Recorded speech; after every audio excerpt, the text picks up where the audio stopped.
Hi ಎಲ್ಲರಿಗೂ ನಮಸ್ಕಾರ. Welcome back to my channel.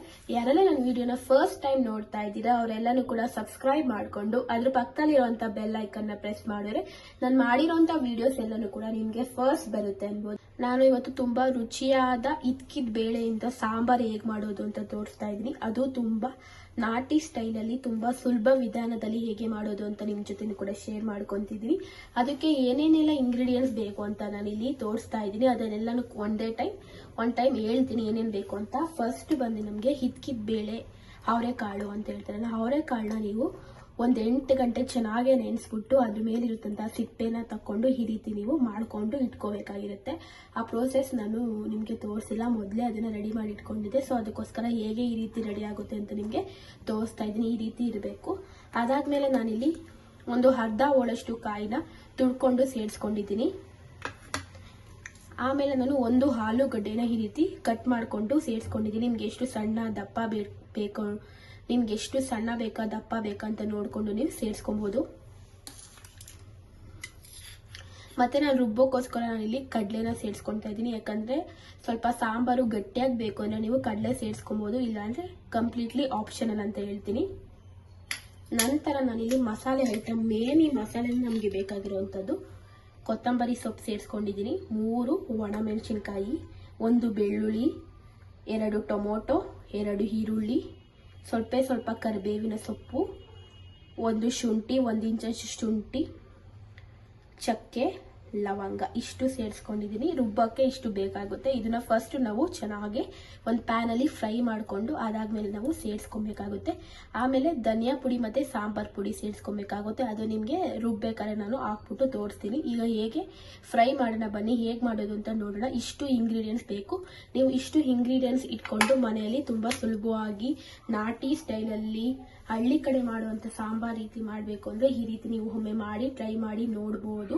ನನ್ನ ರೆಸಿಪೀಸ್ ಎಲ್ಲಾನು ಕೂಡ ನಾನು ಟ್ರೈ ಮಾಡಿ ಅದರ ರಿವ್ಯೂ ಹೇಳಿ ಟೇಸ್ಟ್ ಹೇಗಿದೆ ಅಂತ ಹೇಳ್ಬಿಟ್ಟು ಮಾಡ್ತಾ ಇದ್ದೀನಿ. ನಿಮಗೂ ಕೂಡ ಇಷ್ಟ ಆಗ್ಬೋದು ಅಂತ ಭಾವಿಸ್ತಾ ಮುಂದೆ ಏನೇನಾಗುತ್ತೆ ಅಂತ ಕಂಟಿನ್ಯೂ ಮಾಡ್ಕೊಂತಾ ಹೋಗೋಣ ಬನ್ನಿ ರೆಸಿಪಿನ ಕೂಡ. ನಿಮ್ ಸಪೋರ್ಟ್ ಹೀಗೆ ಬೇಕು, ನನಗೆ ಸಪೋರ್ಟ್ ಮಾಡಿ, ಹಾಗೆ ಸಬ್ಸ್ಕ್ರೈಬ್ ಮಾಡ್ಕೊಂಡು ನನಗೆ ಸಪೋರ್ಟ್ ಮಾಡಿ. ನಿಮ್ ಸಪೋರ್ಟ್ ಹೀಗೆ ಬೇಕು ಅಂತ ಹೇಳ್ತಾ ನೆಕ್ಸ್ಟ್ ಪ್ರೋಸೆಸ್ ಮುಂದಕ್ಕೆ ಹೋಗೋಣ ಬನ್ನಿ. ಹೇಗೆ ಮಾಡೋದು ಅಂತ ತೋರಿಸ್ತೀನಿ. ನೆಕ್ಸ್ಟ್ ಮೊದಲು ನಾನಿಲ್ಲಿ ಒಲೆನ ಹಚ್ಕೊತಾ ಇದ್ದೀನಿ.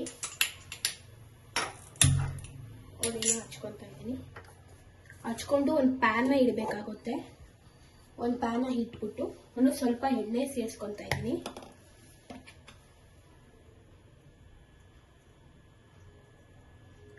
ಎಣ್ಣೆ ಸ್ವಲ್ಪ ಸೇರಿಸ್ಕೊತಾ ಇದ್ದೀನಿ. ಹುರಿಯೋಕೆ ಸ್ವಲ್ಪ ಸೇರಿಸ್ಕೊಂಡಿದ್ದೀನಿ. ನಿಮಗೆ ಇನ್ನೂ ಜಾಸ್ತಿ ಬೇಕಂದ್ರೆ ನೀವು ಹಾಕೊಬಹುದು. ಹಾಗೆ ಕಾಯಿ ಬೇಕಾಗುತ್ತೆ. ಎಣ್ಣೆ ಚೆನ್ನಾಗಿ ಕಾದ್ಮೇಲೆ ಇಂಗ್ರೀಡಿಯೆಂಟ್ಸ್ ಹಾಕೊಂಡು ಚೆನ್ನಾಗಿ ಫ್ರೈ ಮಾಡಬೇಕಾಗುತ್ತೆ.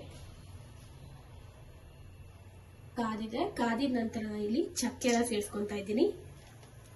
ಆಮೇಲೆ 6 ಲವಂಗನ ಸೇರಿಸ್ಕೊತಾ ಇದ್ದೀನಿ.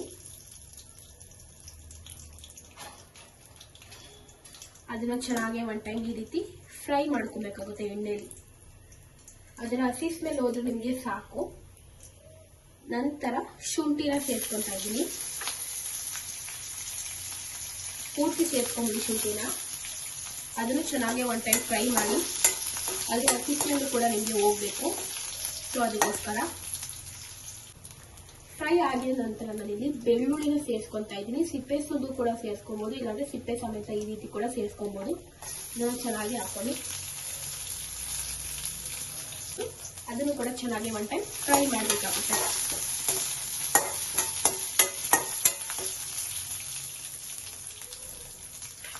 ನಂತರ ನಾನಿಲ್ಲಿ ಈರುಳ್ಳಿನ ಸೇರಿಸ್ಕೊತಾ ಇದ್ದೀನಿ. 2 ಸಣ್ಣಕ್ಕೆ ಉದ್ದುದಕ್ಕೆ ಕಟ್ ಮಾಡ್ಕೊಂಡಿರುವಂತಹ ಈರುಳ್ಳಿನ ಸೇರಿಸ್ಕೊತಾ ಇದ್ದೀನಿ. ಉದ್ದುದಕ್ಕೆ ಕಟ್ ಮಾಡ್ಕೊಳ್ಳಿ, ಯಾಕಂದ್ರೆ ನಾವು ಇದನ್ನ ರುಬ್ಬೇಕಲ್ಲ. ಸೊ ಅದಕ್ಕೋಸ್ಕರ ನಿಮ್ಗೆ ಇಷ್ಟ ಇದೆ ಸಣ್ಣಕ್ಕೂ ಕೂಡ ನೀವು ಕಟ್ ಮಾಡ್ಕೋಬಹುದು. ಅದನ್ನು ಕೂಡ ಚೆನ್ನಾಗಿ ಒನ್ ಟೈಮ್ ಫ್ರೈ ಮಾಡಬೇಕಾಗುತ್ತೆ. ಎಣ್ಣೆಯಲ್ಲಿ ಚೆನ್ನಾಗಿ ಫ್ರೈ ಮಾಡಿ. ಅದರ ಹಸಿ ವಾಸನೆ ಎಲ್ಲ ಹೋಗಿದ್ರೆ ನಿಮ್ಗೆ ಗೊತ್ತಾಗುತ್ತೆ. ಸ್ವಲ್ಪ ಬ್ರೌನ್ ಕಲರ್ ಬಂದ್ರೆ ಸಾಕು, ಅದು ಚೆನ್ನಾಗಿ ರೆಡಿ ಆಗಿರುತ್ತೆ ಅಂತ ಅರ್ಥ.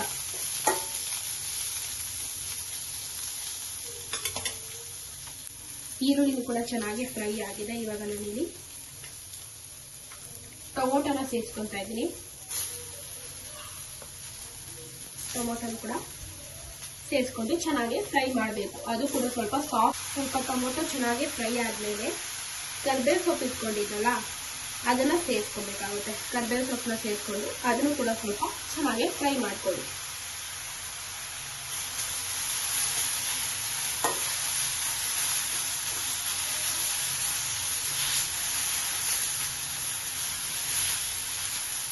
ಅದು ಸ್ವಲ್ಪ ಟೊಮೊಟೊ ಎಲ್ಲ ಚೆನ್ನಾಗಿ ಸಾಫ್ಟ್ ಆಗಬೇಕು, ಈರುಳ್ಳಿ ಕೂಡ ಚೆನ್ನಾಗಿ ಸಾಫ್ಟ್ ಆಗಬೇಕು.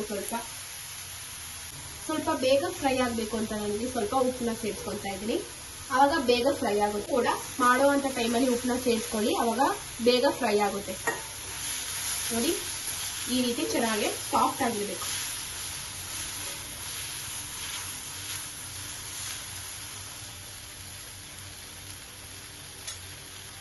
ನಂತರ ನಾನಿಲ್ಲಿ 3 ಒಣ ಮೆಣಸಿನಕಾಯಿನ ಸೇರಿಸ್ಕೊಂಡಿದ್ದೀನಿ. ಅದನ್ನು ಕೂಡ ಚೆನ್ನಾಗಿ ಫ್ರೈ ಮಾಡ್ಕೋಬೇಕು. ಚೆನ್ನಾಗಿ ಫ್ರೈ ಮಾಡಿಕೊಂಡು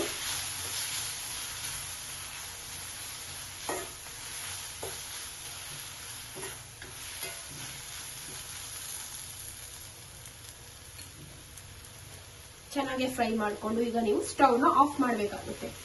ಆಫ್ ಮಾಡ್ಬಿಟ್ಟು ಇದು ಚೆನ್ನಾಗಿ ಆರಬೇಕು. ಆರಿದ ನಂತರನೇ ನೀವು ಮಿಕ್ಸಿ ಜಾರಲ್ಲಿ ಹಾಕೊಳ್ಳಿ.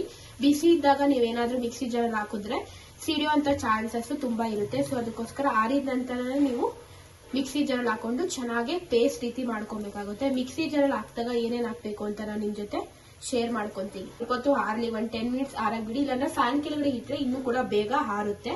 ಅಂದ್ರೆ ಬೇಗ ಬಿಸಿ ಹೋಗ್ಬೇಕು. ನಿಮ್ಗೆ ಅರ್ಜೆಂಟ್ ಏನಾದ್ರೂ ಇದ್ರೆ ನೀವು ಒಂದು ಫ್ಯಾನ್ ಕೆಳಗಡೆ ಇಟ್ಬಿಟ್ಟು ಬೇಗ ಮಾಡ್ಕೊಬಹುದು. ಇಲ್ಲ ನಂಗೆ ಟೈಮ್ ಇದೆ ಅಂದ್ರೆ ನಿಧಾನಕ್ಕೆ ಸ್ವಲ್ಪ ಹೊತ್ತು ಬಿಟ್ಬಿಟ್ಟು ನೀವು ಆ ನಂತರ ಮಿಕ್ಸಿ ಜಾರ್ಗೆ ಹಾಕೋಬಹುದು.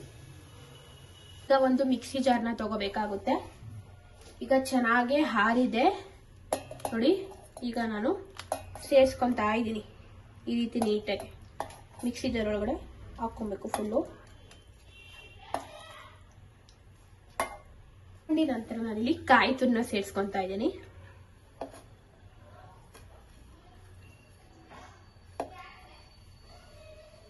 ಕೊತ್ತಂಬರಿ ಸೊಪ್ಪನ್ನು ಕೂಡ ಸೇರಿಸ್ಕೊಬೇಕಾಗುತ್ತೆ ರುಬ್ಬಕ್ಕೆ.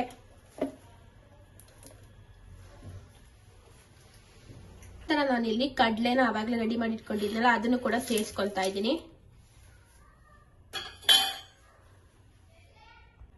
ಅದಾದ್ಮೇಲೆ ಸ್ವಲ್ಪ ನೀರ್ ಹಾಕೊಂತ ನಾವು ಚೆನ್ನಾಗಿ ಧನಿಯಾ ಪುಡಿನ ಸೇರಿಸ್ಕೊಂತಾ ಇದ್ದೀನಿ.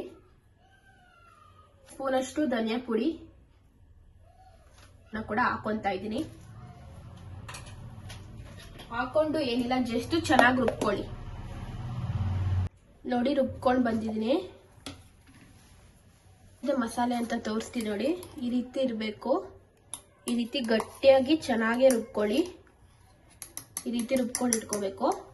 ಈಗ ಒಗ್ಗರಣೆ ಹಾಕ್ಬಿಟ್ಟು ಹೇಗೆ ಸಾಂಬಾರ್ ಮಾಡೋದು, ಫೈನಲ್ ಏನೇನ್ ಮಾಡ್ಬೇಕು ಅಂತ ತೋರಿಸ್ತೀನಿ. ಇದು ಮೇನ್ ಮಸಾಲ ಬೇಕಾಗಿರೋದು. ಇದು ಸ್ವಲ್ಪ ಗ್ರೀನ್ ಬಂದಿದೆ. ನಾನು ಸ್ವಲ್ಪ ಕೊತ್ತಂಬರಿ ಜಾಸ್ತಿ ಹಾಕಿದ್ದೀನಿ.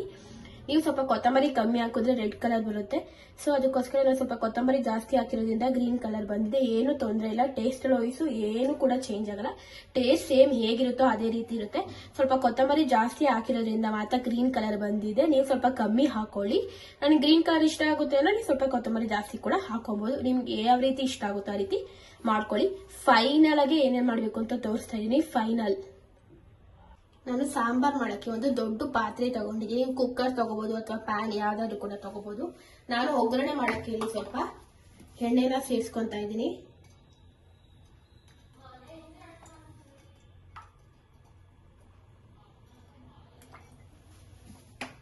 ಎಣ್ಣೆ ಚೆನ್ನಾಗಿ ಕಾಯ್ಬೇಕು. ಎಣ್ಣೆ ಚೆನ್ನಾಗಿ ಕಾದ್ಮೇಲೆ ಸಾಸಿವೆನ ಸೇರಿಸ್ಕೊಬೇಕಾಗುತ್ತೆ. ನೋಡಿ ಸಾಸಿವೆನ ಸೇರಿಸ್ಕೊಂತಾ ಇದ್ದೀನಿ. ನಂತರ ನಾನಿಲ್ಲಿ ಕರ್ಬೇವು ಸೊಪ್ಪನ್ನ ಸೇರಿಸ್ಕೊಂತಾ ಇದ್ದೀನಿ.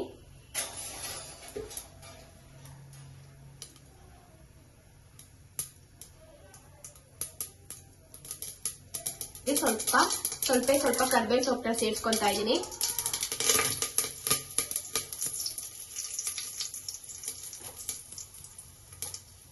ನಂತರ ಇದ್ಕಿರೋಂತ ಕಾಳನ್ನ ಸೇರಿಸ್ಕೊಂತಾ ಇದ್ದೀನಿ. ಇದ್ಕಿರೋಂತ ಬೇಳೆ ಕಾಳು ಏನಾದ್ರೂ ಕೂಡ ನೀವು ಕರಿಬಹುದು.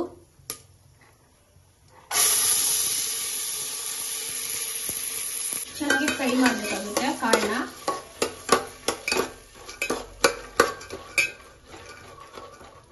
ಚೆನ್ನಾಗಿ ಫ್ರೈ ಮಾಡಿ.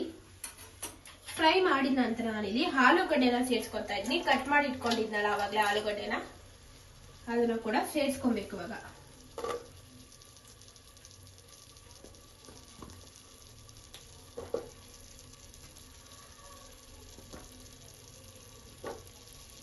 ನಾನು ಸ್ವಲ್ಪ ದೊಡ್ಡ ಪಾತ್ರೆಯಲ್ಲಿ ಏನಕ್ಕೆ ಮಾಡ್ತಾ ಇರೋದು ಅಂದ್ರೆ ಸಾಂಬಾರು ತುಂಬಾ ಚೆನ್ನಾಗಿ ಬರುತ್ತೆ, ಮತ್ತೆ ಹಿಂಸೆ ಆಗಲ್ಲ ನಮಗೆ ಕಲಿಸ್ಬೇಕಾದ್ರೆ. ಎಲ್ಲನೂ ಕೂಡ ಸ್ವಲ್ಪ ಕ್ವಾಂಟಿಟಿನೂ ಕೂಡ ಜಾಸ್ತಿ ಮಾಡ್ಕೊಬಹುದು. ಈ ತರ ಸಾಂಬಾರ್ ಮಾಡಿದಾಗೆಲ್ಲ ಮನೇಲಿ ಕೂಡ ತುಂಬಾ ಇಷ್ಟ ಆಗುತ್ತೆ.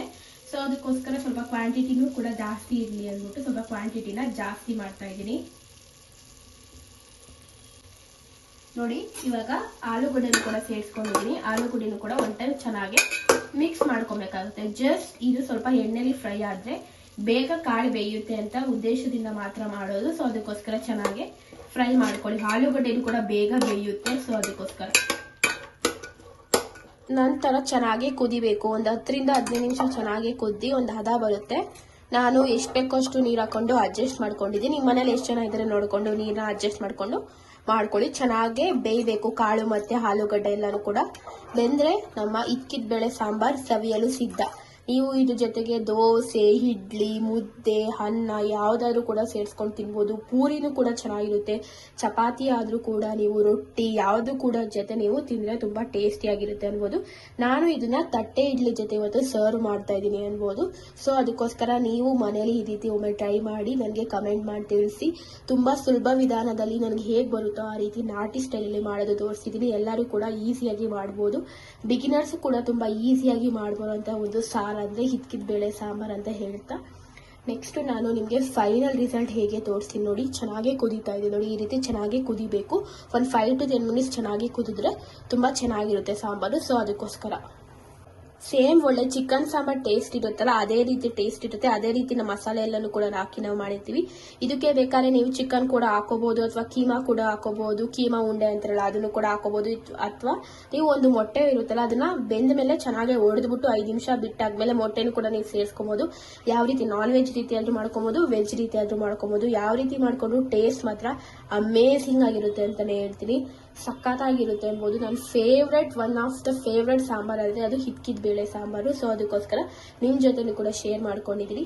ತುಂಬಾ ಜನಕ್ಕೆ ಈ ಸಾಂಬಾರ್ ಅಂದ್ರೆ ತುಂಬಾ ಇಷ್ಟ ಆಗುತ್ತೆ. ಸೊ ಅದಕ್ಕೋಸ್ಕರ ನಿಮ್ ಜೊತೆನೂ ಕೂಡ ಶೇರ್ ಮಾಡ್ಕೊಂಡು ನೀವು ಕೂಡ ನನ್ನ ವಿಡಿಯೋಸ್ ನ ನೋಡಿ ಟ್ರೈ ಮಾಡಿ. ಪ್ಲೀಸ್ ಸಬ್ಸ್ಕ್ರೈಬ್ ಮಾಡಿ ಅಂತ ಹೇಳ್ಕೊಂತೀನಿ. ಇನ್ನೂ ವೆರೈಟಿ ವಿಡಿಯೋಸ್ ನಾನು ಹಾಕ್ತೀನಿ. ಸೊ ಅದಕ್ಕೋಸ್ಕರ ನಿಮಗೆ ಮತ್ತೆ ಉಪ್ಪೇನಾದ್ರೂ ಕಮ್ಮಿ ಅನ್ಸಿದ್ರೆ ಮತ್ತೆ ನೀವು ಉಪ್ಪು ಕೂಡ ಸೇರಿಸ್ಕೊಬಹುದು. ನಾನು ಸ್ವಲ್ಪ ಉಪ್ಪನ್ನ ಕೂಡ ಸೇರಿಸ್ಕೊಂತಾ ಇದ್ದೀನಿ.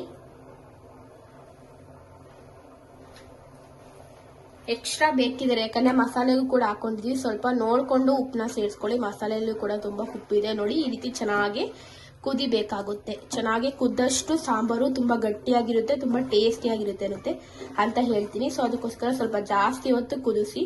ಎಷ್ಟೊತ್ತು ಕುದಿಸ್ತೀರೋ ಅಷ್ಟೊತ್ತು ತುಂಬಾ ಚೆನ್ನಾಗಿರುತ್ತೆ ಅನ್ಬೋದು. ಸೊ ಅದಕ್ಕೋಸ್ಕರ ಸ್ಮೆಲ್ ಮಾತ್ರ ತುಂಬಾ ಘಮ ಅಂತಿದೆ. ಯಾವಾಗ ತಿಂತೀನೋ ಅನ್ನೋಷ್ಟು ಫೀಲ್ ಇದೆ. ತುಂಬಾ ಟೇಸ್ಟಿಯಾಗಿ ಬರುತ್ತೆ ಅನ್ಬೋದು. ನಾನು ಮಾಡುವಂತ ಕ್ವಾಂಟಿಟಿಲಿ ಮಾಡಿದ್ರೆ ಪಕ್ಕಾ ಮಾಡ್ಬೋದು. ಅವರೆಕಾಯಿ ನಾನು ಒಂದು ಅರ್ಧ kg ಅವರೆಕಾಯಿನ ತಗೊಂಡು ಸುಲಿದ್ಬಿಟ್ಟು ಮಾಡ್ಕೊಂಡಿರೋದು. ನೀವು ಡಬಲ್ ಕ್ವಾಂಟಿಟಿ ಮಾಡ್ತೀನಿ ಅಂದ್ರೆ 1 kg ಅವರೆಕಾಯಿನ ತಗೊಂಡು ಇದೇ ಮಸಾಲೆನ ಡಬಲ್ ಕ್ವಾಂಟಿಟಿ ಕೂಡ ಮಾಡ್ಕೊಬಹುದು. ತುಂಬಾ ಟೇಸ್ಟ್ ಮಾತ್ರ ಸಖತ್ತಾಗಿತ್ತು ಅಂತಾನೆ ಹೇಳ್ತೀನಿ. ನೋಡಿ ಎಷ್ಟು ಚೆನ್ನಾಗಿ ಕುದೀತಿದೆ. ಈ ರೀತಿ ಚೆನ್ನಾಗಿ ಕುದಿಬೇಕು. ಸ್ಮೆಲ್ಲು ಮಾತ್ರ ತುಂಬಾ ಚೆನ್ನಾಗಿದೆ. ಘಮ ಅಂತಿದೆ ಸ್ಮೆಲ್ಲು. ನೋಡಿ ರುಚಿಯಾಗಿರುವಂತ ಸಾಂಬಾರು ಮತ್ತೆ ಇಡ್ಲಿ ರೆಡಿ ಆಗಿದೆ. ತಟ್ಟೆ ಇಡ್ಲಿ ಮನೇಲೆ ಮಾಡಿರುವಂತ ತಟ್ಟೆ ಇಡ್ಲಿ ಅನ್ಬೋದು. ತುಂಬಾ ಟೇಸ್ಟಿಯಾಗಿ ಬಂದಿತ್ತು. Thank you so much for watching. Please subscribe to my YouTube channel.